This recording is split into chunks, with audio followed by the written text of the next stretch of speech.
Welcome tea shot. మనం Indian ఎకానమీలో భాగంగా పారిశ్రామిక రంగంలో నవరత్నాలు అనే టాపిక్లోకి వచ్చినాం. వాస్తవానికి 1997వ సంవత్సరంలో ప్రభుత్వ రంగ సంస్థలను లాభాల బాటలో తీసుకుపోవడానికి ప్రభుత్వ రంగ సంస్థలను ఎంకరేజ్ చేసే ఉద్దేశంతో భారత ప్రభుత్వం 1997లో నవరత్నం అనే స్టేటస్ను సృష్టించడం జరిగింది. అంటే 1997లో 9 ప్రభుత్వ రంగ సంస్థలకు నవరత్నం హోదా ఇవ్వటం జరిగింది. మరి 9 ప్రభుత్వ రంగ సంస్థలకు నవరత్న హోదా ఇచ్చారు కాబట్టి మరి నవరత్నము అనే అక్కడ పేరు పెట్టడం జరిగింది, 9 పొందినవి కాబట్టి.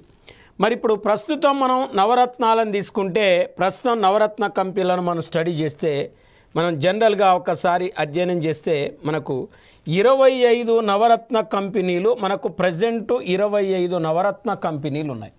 అంటే ప్రజెంటు మన దేశంలో 25 నవరత్నాలు ఉన్నాయంటే హాల్ ఒకటి Navratna company, 2 BEL Navratna company, IRCON Navratna company, NMDC అంటే ఇక్కడ మనం జనరల్గా తీసుకుంటే national mineral development corporation, SCI shipping corporation of India ఉంది, ఆర్ఐటిఈసి ఉంది, ఇది Navratna company. NALCO Navratna company, RSL Rashtriya Ispat Nigam limited Navratna company, MTNL Mahanagar telephone Nigam limited కూడా నవరత్న కంపెనీ. మరి నైవేలి లిగ్నైట్ కూడా నవరత్న కంపెనీగా మనం చెప్పుకోవచ్చు. National building construction corporation Navratna company, container corporation of India limited కూడా Navratna company, engineering India limited కూడా Navratna company, ONGC Videshi limited కూడా Navratna company, rail Vikas Nigam limited కూడా నవరత్న కంపెనీ. మరి ఇప్పుడు మనం జనరల్గా చూస్తే వీటిని నవరత్న కంపెనీలు అంటున్నాం. Rashtriya chemical fertilisers limited Navratna company, national fertilizer limited కూడా నవరత్న కంపెనీగా మనం చెప్పుకోవచ్చు. మరి సెంట్రల్ వేర్ హౌసింగ్ లిమిటెడ్ కూడా Navratna company, housing urban development corporation కూడా నవరత్న కంపెనీ. మరి ఇక్కడ ఇండియన్ రిన్యూవబుల్ డెవలప్మెంట్ ఏజెన్సీ, మరి ఇక్కడ ఇండియన్ రిన్యూవబుల్ డెవలప్మెంట్ ఏజెన్సీ కూడా నవరత్న కంపెనీలో ఒకటిగా మనం చెప్పుకోవచ్చు. మరి మజ్గండాక్ షిప్ బిల్డర్స్ కూడా నవరత్న కంపెనీగా మనం చెప్పొచ్చు. రైల్టెల్ కార్పొరేషన్ ఇండియా లిమిటెడ్ కూడా నవరత్న కంపెనీ, అంటే సోలార్ ఎనర్జీ కార్పొరేషన్ లిమిటెడ్ కూడా నవరత్న కంపెనీ. ఎన్హెచ్పిసి మరియు హెచ్జేవిఎన్ లిమిటెడ్ ఇవి నవరత్న కంపెనీలుగా మనం చెప్పుకోవచ్చు. అయితే మనకి ఎక్కువ అడిగేది రీసెంట్గా నవరత్నం హోదా పొందిన కంపెనీలు ఏందంటాడు. రీసెంట్గా నవరత్నం హోదా పొందిన కంపెనీలు కంపల్సరీ చదవాలి.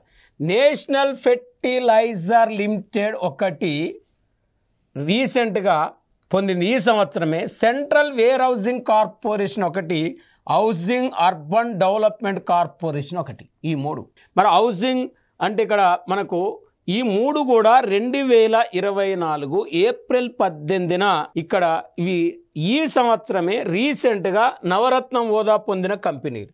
Indian renewable development agency 2024 April 26న పొందితే, Mazagon dock ship builder limited 2024 June 25న ఇది వాస్తవానికి నవరత్నం హోదా పొందిందండి. RailTel corporation, solar energy corporation, మరి ఎన్హెచ్పిసి, ఎస్జేవిఎన్ ఇవి మనం చూస్తే ఈ 4 కూడా 2024 ఆగస్టు 30న ఏం పొందినాయి అంటే నవరత్నం హోదా పొందిన కంపెనీలుగా చెప్పుకోవచ్చు మనం. మరి వాస్తవానికి నవరత్నం హోదా పొందిన కంపెనీలు ప్రజెంట్ 25 అని చెప్తున్నాం, ప్రస్తుతం నవరత్నాలు 25 అంటున్నాం. ఏ కంపెనీ అయితే నవరత్నం హోదా పొందాలంటే కంపల్సరీ మినీరత్నం హోదా పొందాలి.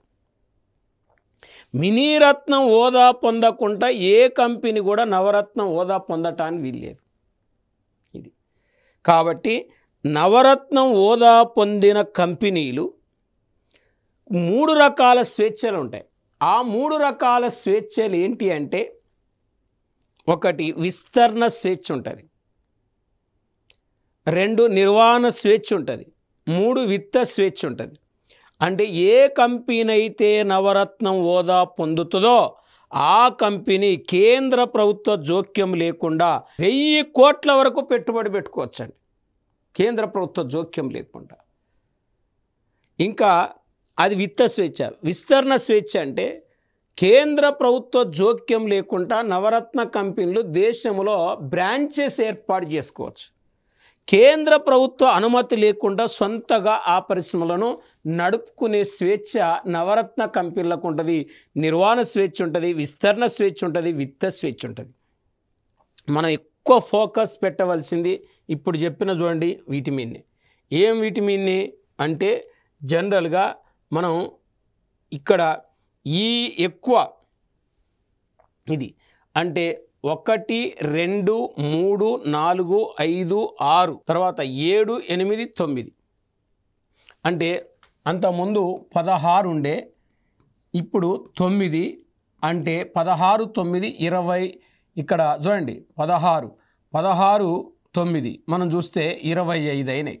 25 అంటే ఇక్కడ ఈ 1, 2, 3 అంటే national fertilizer limited, central warehousing corporation, housing urban development corporation, ఈ మూడు కూడా 1, 2, 3 3 కూడా 2024 ఏప్రిల్ 18న పొందినాయి కాబట్టి ఇవి ఎక్కువ గుర్తుపెట్టుకోవాలి. తర్వాత మీరు చూడండి 2024 ఏప్రిల్ 26న Mazagon dock ship builder limited అంటే Indian renewable development agency 2024 April 26న పొందింది. Mazagon dock ship builder limited 2024 June 25న పొందింది కాబట్టి ఇది గుర్తుపెట్టుకోవాలి.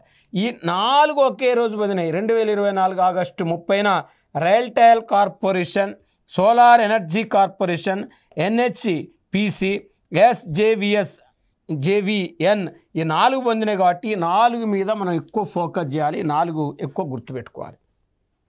ఇవి ఎక్కువ అడగటానికి అవకాశం ఉంటుంది. మరి ఇప్పుడు మహారత్న కంపెనీలు ప్రస్తుతం మన దేశంలో 13 మహారత్న కంపెనీలు ఉన్నాయండి. మహారత్నం అనే స్టేటస్ను 2010 మే 19న ఇక్కడ సృష్టించినది మహారత్నం అనే హోదాను. మరి వాస్తవానికి ఇక్కడ ఆనాడు 2010 మే 19న SAIL steel authority of India limited ఇది మహారత్నం హోదా పొందింది. NTPC national thermal power corporation ఇక్కడ మహారత్న హోదా పొందింది. మరి ONGC oil and natural gas corporation Maharatna హోదా పొందింది. IOC ఇండియన్ ఆయిల్ కార్పొరేషన్ పొందింది. ఈ 4 పొందినాయి. ఇది అంటే 2010 మే 19న మహారత్న హోదా పొందిన కంపెనీలు సెయిలు, NTPC, ONGC, IOC ఈ 4 కంపెనీలకు మహారత్నం హోదా వచ్చింది. మరి ఈ 4 కంపెనీలకు మహారత్నం స్టేటస్ వచ్చిందంటే, మహారత్నం హోదా వచ్చిందంటే చూడండి ఈ 4 కంపెనీలు. మరి జనరల్గా మనం ఒక్కసారి చూస్తే మరి 2011 ఏప్రిల్లో పొందినది వాస్తవానికి కోల్ ఇండియా లిమిటెడ్కి మహారత్నం స్టేటస్ ఇచ్చారు. కోల్ ఇండియా లిమిటెడ్కి ఎప్పుడు వచ్చింది? 2011 ఏప్రిల్లో వచ్చింది. మరి 2013లో పొందినవింది BEL Bharat heavy electrical limited పొందింది. GAIL gas authority of India limited ఈ 2 కూడా గెయిల్ బెల్ 2013లో పొందినాయి. మరి మహారత్న కంపెనీలు 13 అంటున్నాం, 2011 ఏప్రిల్లో పొందినాయి. కోల్ ఇండియా లిమిటెడ్ ఒకటి, మరి 2013లో బెల్ గెయిల్ ఈ 2 పొందినాయి. దీని తర్వాత మేము చూస్తే మహారత్న కంపెనీలో 2017 సెప్టెంబర్ 11న BPCL Bharat petroleum corporation of India limited, 2019 October 24న మహారత్న హోదా పొందిన కంపెనీలు HPCL, PGCL అంటే Hindustan petroleum corporation limited, PGCL అంటే power grid corporation of India లిమిటెడ్కి రెండిటి కూడా 2019 అక్టోబర్ 24న HPCL, PGCLకి మహారత్నం స్టేటస్ ఇవ్వటం జరిగింది. తర్వాత 2021 సెప్టెంబర్లో RECకి మహారత్నం హోదా వచ్చింది. REC అంటే రూరల్ ఎలక్ట్రిఫికేషన్ కార్పొరేషన్కి మహారత్న హోదా వచ్చింది. 2021 అక్టోబర్ 12న ఇక్కడ పిఎఫ్సి అంటే పవర్ ఫైనాన్స్ కార్పొరేషన్కి మహారత్న స్టేటస్ని గ్రాంట్ ఇవ్వటం జరిగింది, శాంక్షన్ చేయటం జరిగింది పవర్ ఫైనాన్స్ కార్పొరేషన్కి. అంటే 2023 ఆగస్టు 3న చివరిగా మహారత్నం హోదా పొందిన కంపెనీ ఆయిల్ ఇండియా లిమిటెడ్. మహారత్నం హోదా ఉన్న కంపెనీలు ప్రజెంట్ 13, మహారత్నం హోదాలు ఉన్నాయి 13. మరి ఆ 13లో మనం చూస్తే 23లో ఆయిల్ ఇండియా లిమిటెడ్, 21లో ఆర్ఈసి పిఎఫ్సికి వచ్చింది. ఆర్ఈసికి 21 సెప్టెంబర్లో వస్తే ఆ పిఎఫ్సికి 21 అక్టోబర్లో వచ్చిందండి. మరి మహారత్నం హోదా పొందాలంటే నెంబర్ 1 నవరత్నం హోదా పొంది ఉండాలి. నవరత్నం హోదా లేకుండా మహారత్నం హోదా ఇవ్వరు, అది నెంబర్ 1. ఇంకా నవరత్నం హోదా పొందాలంటే ఇక్కడ మహారత్నానికి నవరత్నానికి తేడా ఉంది. నవరత్నం హోదా పొందాలంటే మినీరత్నం హోదా పొంది ఉండాలి, మహారత్నం హోదా పొందాలంటే నవరత్నం హోదా పొంది ఉండాలి. చూడండి డిఫరెన్స్. ఇప్పుడు ఒకటి మహారత్నం హోదా పొందటానికి కావలసిన అర్హతలు నెంబర్ 1 నవరత్నం హోదా పొంది ఉండాలి. నెంబర్ 2 ప్రతి సంవత్సరం దాని టర్న్ ఓవర్ 25,000 కోట్లు దాటి ఉండాలి. పన్నులు ట్యాక్సెస్ పోగా 3 సంవత్సరాల్లో వరుసగా దాని నికర లాభాలు 5,000 కోట్లు ఉండాలి. ప్రతి సంవత్సరం టర్న్ ఓవర్ 25,000 కోట్లు ఉండాలి. ప్లస్ నవరత్నం హోదా పొంది ఉండాలి. సెబీలో రిజిస్ట్రేషన్ అయి ఉండాలి. సెక్యూరిటీ ఎక్స్చేంజ్ బోర్డ్ ఆఫ్ ఇండియాలో రిజిస్ట్రేషన్ అయి ఉండాలి. ఇంకా అంతర్జాతీయ స్థాయిని పొంది ఉండాలి, వరల్డ్ రికగ్నైజ్డ్ అయి ఉండాలి. అంతర్జాతీయ ఉనికిని పోలి ఉంటే వాటికి మహారత్న హోదా ఇస్తారు. ఏ కంపెనీలైతే మహారత్నం హోదాను పొందుతాయో మహారత్నం హోదా పొందే కంపెనీలకు కేంద్ర ప్రభుత్వ జోక్యం లేకుండా, కేంద్ర ప్రభుత్వ అనుమతి లేకుండా సొంతగా ఇక్కడ 5,000 కోట్ల వరకు పెట్టుబడి పెట్టుకోవచ్చు. జనరల్గా అధ్యయనం చేస్తే ఇక్కడ మనం ఎంఎస్ఎంఈల గురించి మనం ప్రధానంగా ఇంతకుముందే ప్రస్తావించినాం. మైక్రో స్మాల్ మీడియం ఎంటర్ప్రైజెస్ వాస్తవానికి 1948 పారిశ్రామిక తీర్మానం ప్రకారం 5 లక్షల రూపాయల పెట్టుబడి గల పరిశ్రమలనే మనం ఏమంటామంటే చిన్న తరహా పరిశ్రమలు అంటాం, చిన్న తరహా పరిశ్రమలు అంటాం. కానీ 1956 పారిశ్రామిక తీర్మానం ప్రకారం మరి వాస్తవానికి 1956 ఇక్కడ పారిశ్రామిక తీర్మానం ప్రకారం లేకపోతే 1956లో మన కంపెనీల చట్టం ప్రకారం విద్యుత్ లేకుండా 100 మంది, విద్యుత్ ఉంటే 50 మంది శ్రామికులను నియమించి ఉత్పత్తి కొనసాగించే పరిశ్రమల్ని చిన్న తరహా పరిశ్రమలు అంటారు. కానీ రీసెంట్ మనం ఆల్రెడీ డేటా చదివినాం, ఎంఎస్ఎంఈల యొక్క పెట్టుబడి గురించి చదివినాం. ఇక్కడ 2020 జూలై 1వ తారీఖు నాడు మనం చదివినాం. ఏమని చదివినాం అంటే ₹1,00,00,000 లోపు పెట్టుబడి ఉంటే సూక్ష్మ పరిశ్రమ, 10 కోట్ల లోపు పెట్టుబడి ఉంటే చిన్న తరహా పరిశ్రమ, 50 కోట్ల లోపు పెట్టుబడి ఉంటే అది మధ్య తరహా పరిశ్రమ. అదే టర్న్ ఓవర్లో 5 కోట్ల లోపు ఉంటే సూక్ష్మ పరిశ్రమ, 50 కోట్ల లోపు ఉంటే చిన్న తరహా పరిశ్రమ, 250 కోట్ల లోపు ఉంటే అది మధ్య తరహా పరిశ్రమని సవరించిన ఎంఎస్ఎంఈల పెట్టుబడి 2020 జూలై 1 ప్రకారం చదివినాడు. మరి ఇవాళ మన దేశంలో వాస్తవానికి ఇవాళ 632 లక్షల ఎంఎస్ఎంఈలు ఉన్నాయండి. 632 లక్షల ఎంఎస్ఎంఈలు ఉండి దాదాపు 11 కోట్ల మందికి ఉపాధి అవకాశాలు కల్పిస్తున్నాయి. 11 కోట్ల మందికి ఎంప్లాయ్మెంట్ అవకాశాలు కల్పిస్తున్నాయి. కానీ వాళ్ళ భారతదేశంలో ఎక్కువగా కాయిలా పడుతున్న, ఎక్కువగా జబ్బు పడుతున్న పరిశ్రమలు ఏంటంటే ఇక్కడ మనం ఎంఎస్ఎంఈలే అని చెప్పుకోవచ్చు. ఎంఎస్ఎంఈలే ఎక్కువగా కాయిలా పడుతున్న పరిశ్రమలు, మూతబడుతున్న పరిశ్రమలు, జబ్బు పడుతున్న పరిశ్రమలు. అయితే వాస్తవానికి ఎంఎస్ఎంఈలు కాయిలా పడకుండా ప్రభుత్వం తీసుకుంటున్న చర్యలు ఏంటంటే వాస్తవానికి మనం చూస్తే మహాత్మా గాంధీ గ్రామీణ పారిశ్రామిక సంస్థను 1934లో వార్ధాలో ఏర్పాటు చేశారు.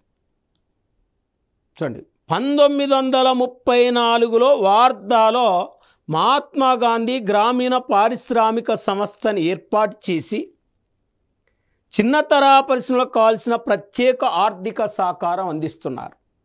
మరి సూక్ష్మ, చిన్నతర, మధ్యతర జాతీయ సంస్థను అంటే ఇక్కడ చూడండి, సూక్ష్మ, చిన్నతర, మధ్యతర జాతీయ సంస్థను 1960లో ఏర్పాటు చేయటం జరిగింది. ఈ సూక్ష్మ, చిన్నతర, మధ్యతర జాతీయ సంస్థ 1962 నుంచి హైదరాబాద్ కేంద్రంగా 1962 నుంచి హైదరాబాద్ కేంద్రంగా పనిచేస్తుంది. మరి హైదరాబాద్ కేంద్రంగా పనిచేస్తుందని చెప్తున్నాం. అంతేకాకుండా ఎంఎస్ఎంఈలకు, సూక్ష్మ, చిన్నతర, మధ్యతర పరిశ్రమలకు ప్రత్యేకంగా ఆర్థిక సహకారాన్ని అందించడానికి 1978వ సంవత్సరంలో డిఐసిలను అంటే ఏర్పాటు చేయటం జరిగింది. డిస్ట్రిక్ట్ ఇండస్ట్రియల్ సెంటర్, జిల్లా పారిశ్రామిక కేంద్రాలు, డిస్ట్రిక్ట్ ఇండస్ట్రియల్ సెంటర్స్. ఇది అంటే జిల్లా పారిశ్రామిక కేంద్రాలను 1978లో ఏర్పాటు చేయటం జరిగింది, లాంచ్ చేయటం జరిగింది. అంటే ప్రత్యేకంగా జిల్లా స్థాయిలో సూక్ష్మ, చిన్నతర, మధ్యతర పరిశ్రమలు కాపాడడానికి ప్రత్యేకంగా డిఐసిలను కూడా డిస్ట్రిక్ట్ ఇండస్ట్రియల్ సెంటర్ను లాంచ్ చేయటం జరిగింది. అంతేకాకుండా మరి వాస్తవానికి చిన్నతర పరిశ్రమలకు ప్రత్యేకంగా ఆర్థిక సహకారం అందించడానికి 1990 సంవత్సరంలో సిడ్బీని ఏర్పాటు చేయటం జరిగింది. Small industrial development bank of India. SIDBI full form small industrial development bank of India. మరి small industrial development bank of India భారత చిన్న పరిశ్రమల అభివృద్ధి బ్యాంక్ అంట. మరి భారత చిన్న పరిశ్రమల అభివృద్ధి బ్యాంకును ఏ సంవత్సరంలో ఏర్పాటు చేశారంటే 1990 సంవత్సరంలో ఏర్పాటు చేశారు. మరి 1990లో ఏర్పాటు చేశారు. ఈ small industrial development bank of India అనేది ప్రత్యేకంగా ఏం చేస్తుందంటే చిన్నతర పరిశ్రమలకు అంటే రుణాలు ఇస్తుంది. అంటే ఇక్కడ చూడండి, మరి చిన్నతర పరిశ్రమలను ఆదుకునే ఉద్దేశంతో భారత ప్రభుత్వం సిడ్బీని కూడా లాంచ్ చేసింది అని చెప్తున్నాం.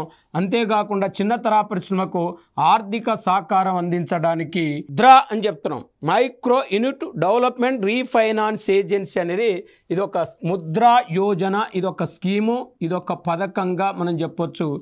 ఈ ముద్రాను 2015 ఏప్రిల్ 8న ఈ పథకమును, ఈ స్కీమును లాంచ్ చేయటం జరిగింది.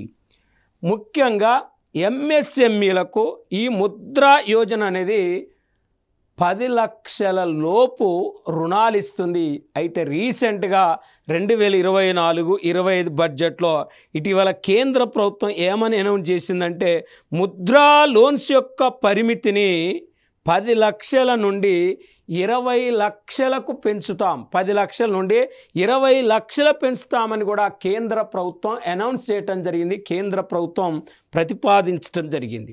మరి ఇప్పుడు జనరల్గా మనం పరిశ్రమల వర్గీకరణ గురించి మనం అధ్యయనం చేయటం జరిగింది. కాబట్టి ఇప్పుడు మనం జనరల్గా ఒక్కసారి చూస్తే పరిశ్రమల అభివృద్ధి కోసం రూపొందించే తీర్మానాలను మనం ఏమంటామంటే పారిశ్రామిక తీర్మానాలు అంటాం.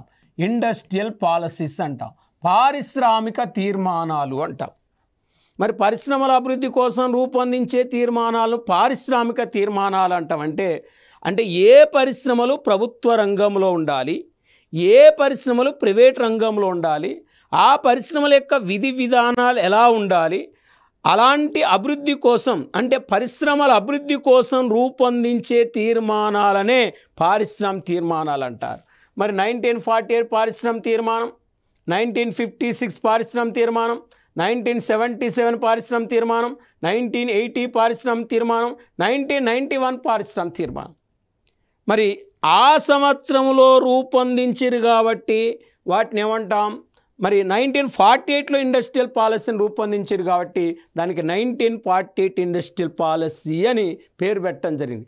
ఇప్పుడు మనం ఒక్కసారి 1948 పారిశ్రామిక తీర్మానాన్ని తీసుకుంటే భారతదేశంలో మొట్టమొదటిసారిగా రూపొందించిన పారిశ్రామిక తీర్మానమే 1948. ఇక్కడ మనకు అడిగేది భారతదేశంలో మొట్టమొదటిసారిగా రూపొందించిన పారిశ్రామిక తీర్మానం ఏందంటాడు. 1948 ఇండస్ట్రియల్ పాలసీ. మరి 1948 ఇండస్ట్రియల్ పాలసీ అని చెప్తున్నాం. ఇది వాస్తవానికి 1948 ఏప్రిల్ 6వ తారీఖు నాడు అప్పటి పరిశ్రమల శాఖ మంత్రి శ్యామ్ ప్రసాద్ ముఖర్జీ గారు ఈ పారిశ్రామిక తీర్మానాన్ని 1900 మరి అప్పటి పరిశ్రమల శాఖ మంత్రి శ్యామ్ ప్రసాద్ ముఖర్జీ గారు, అప్పటి ప్రధానమంత్రి జవహర్లాల్ నెహ్రూ గారు ఇద్దరు కలిసి ఈ పాలసీని 1948లో రూపొందించడం జరిగింది. దేశంలోనే మొట్టమొదటిసారిగా రూపొందించిన పారిశ్రామిక తీర్మానం 1948 ఇండస్ట్రియల్ పాలసీ. ఈ పాలసీలో ప్రభుత్వ రంగము ప్రైవేట్ రంగానికి ప్రాధాన్యత ఇవ్వటం జరిగింది. ఇది మరి ప్రభుత్వ ప్రైవేట్ రంగాలకు ప్రాధాన్యత ఇచ్చిన పారిశ్రామిక తీర్మానమే 1948 ఇండస్ట్రియల్ పాలసీ అని చెప్తున్నాం. మరి ఇక్కడ ప్రభుత్వ ప్రైవేట్ రంగాల ప్రాధాన్యత ఇచ్చారు కాబట్టి 1948 పారిశ్రామిక తీర్మానంలోనే ఇక్కడ మిశ్రమ ఆర్థిక వ్యవస్థకు ప్రవేశపెట్టడం జరిగింది. మిశ్రమ ఆర్థిక వ్యవస్థకు పునాది వేసిన పారిశ్రామిక తీర్మానమే 1948 ఇండస్ట్రియల్ పాలసీ. అంటే మనకు అడుగుతాడు, ఎలా అడుగుతాడు? ఏ పారిశ్రామిక తీర్మానంలో మిశ్రమ ఆర్థిక వ్యవస్థను ప్రవేశపెట్టడం జరిగింది అంటాడు. 1948 ఇండస్ట్రియల్ పాలసీలో మిశ్రమ ఆర్థిక వ్యవస్థను ప్రవేశపెట్టడం జరిగింది. మరి ఇక్కడ మిశ్రమ ఆర్థిక వ్యవస్థను 1948లో ప్రవేశపెట్టారు కాబట్టి మిశ్రమ ఆర్థిక వ్యవస్థకు నాంది పలికిన పారిశ్రామిక తీర్మానం 1948 అని చెప్తాం.